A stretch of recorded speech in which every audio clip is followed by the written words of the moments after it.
Arrêtons de déconner. Alex Pereira va mettre KO Magomed Ankalaev.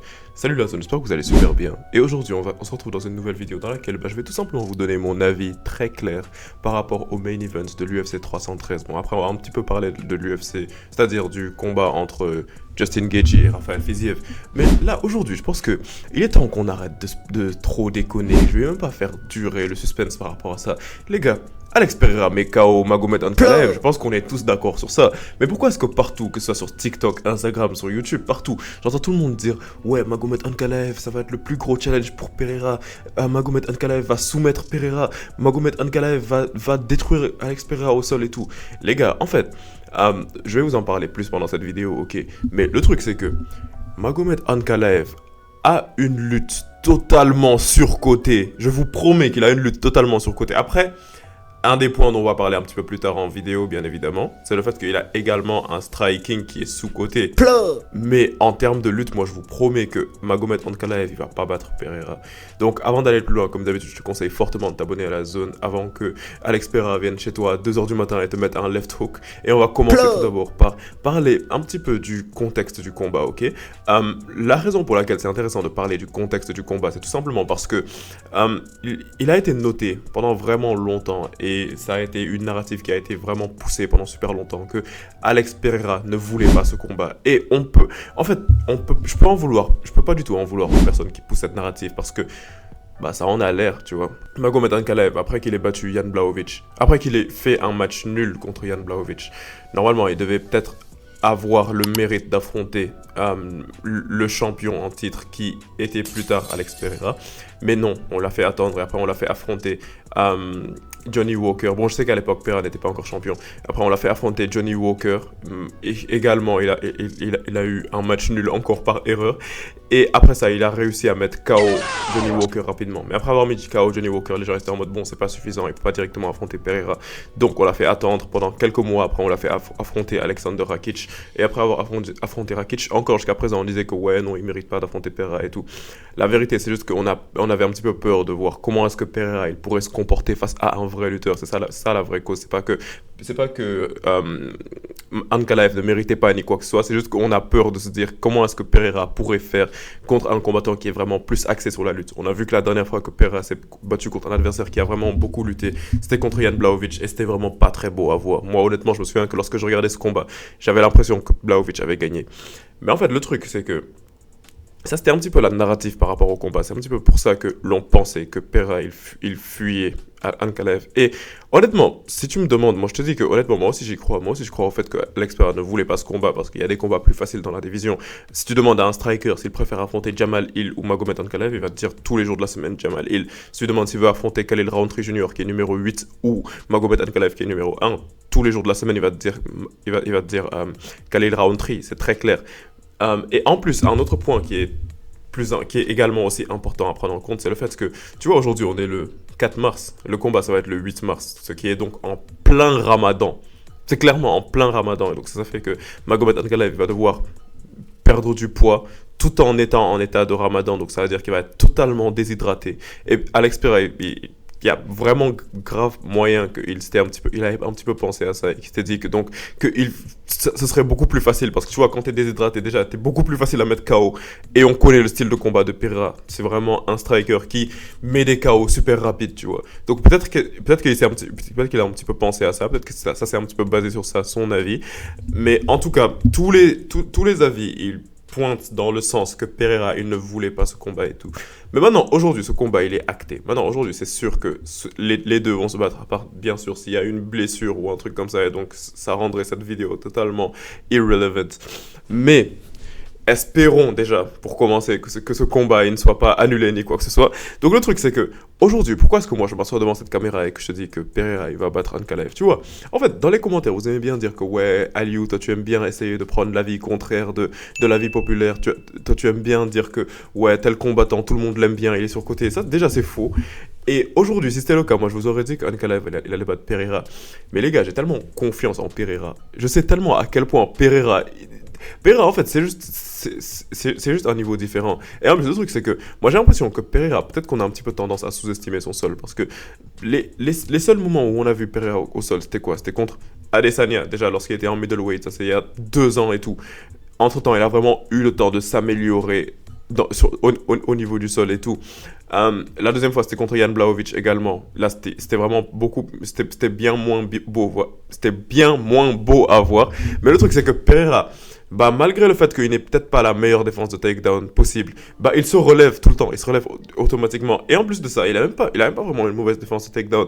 À part quand il fait son truc stupide là, où il essaye, à chaque fois que tu essayes de l'emmener au sol, il essaie de faire une guillotine qui est totalement inutile. Une guillotine qui ne marcherait absolument jamais.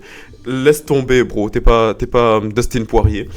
Mais à part ça, moi je vous dis, y a clairement moyen que Alex Pereira réussisse à bloquer plusieurs takedowns de Magomed Ankalaev. Et après, également, lors de la promotion de ce combat, même pas lors de la promotion, mais lorsque Ankalaev il faisait tout pour avoir ce combat et qu'il tweetait un petit peu tout et n'importe quoi. Bon, je sais que c'est peut-être probablement pas lui qui tweetait, mais c'était probablement Ali Abdelaziz qui utilisait son compte Twitter. Pendant tout ce temps-là, Magomed Ankalaev, il disait tout le temps, ouais, non, écoutez-moi, je vais pas partir au sol, je vais striker avec lui, je vais le mettre KO et tout. Il a utilisé la même stratégie que Jamal Hill, parce que les gens, ils savent très bien que si tu te bats contre Pereira, bah, t'as qu'à dire au public que tu vas pas lutter et ils vont accepter de te donner le combat. Bah donc, Magomed Ankalaev, c'est ça qu'il a fait, mais j'y crois pas en fait. J'y crois juste pas. En fait, ce qui va se passer, je peux te décrire le combat tout de suite, tu vois, meilleur pronostiqueur de YouTube. Ce qui va se passer, ça va très clairement être que Magomed Ankalaev, il va commencer à se battre contre Pereira. Ils vont rester debout pendant le premier round, ils vont s'envoyer des coups et tout, parce que Magomed Ankalaev, bien évidemment, il va pas envoyer un takedown automatiquement parce que il a donné sa parole. Donc ils vont être là, ils vont striker et tout. Et je ne sais pas quand. Mais en tout cas, entre le premier et le deuxième round, il y aura un moment où Pereira va scorer un knockdown. Pereira va mettre Ankalaev par terre à un moment. Et ce sera à ce moment-là que Ankalaev, peut-être que ce sont ses coachs qui vont lui dire, ou peut-être qu'il va juste avoir le déclic, il va être en mode ok, ça peut pas continuer comme ça. Et là, Ankalaev va commencer à envoyer des takedowns. Mais c'est là en fait que les gens ils risquent d'être surpris en fait. Parce que c'est là que les gens ils vont voir qu'en fait, Pereira, il sait comment protéger des takedowns. Pereira, il va pas se faire emmener au sol aussi facilement que ça. Parce que depuis tout le temps qu'il est champion, bah, il n'a fait que de se battre contre des combattants qui avaient quand même une bonne menace du takedown. Donc Pereira sait comment défendre des takedowns. Et bon, ça c'est pas vraiment un point que je prends vraiment beaucoup en compte parce que j'imagine qu'on lui a donné ça un petit peu comme un cadeau. Mais Pereira, techniquement, c'est une ceinture noire de Jiu-Jitsu. Après, est-ce que je pense que ça va vraiment lui servir? Est-ce que je pense que Pereira va directement se transformer en un Charles Oliveira du jour au lendemain? Clairement pas.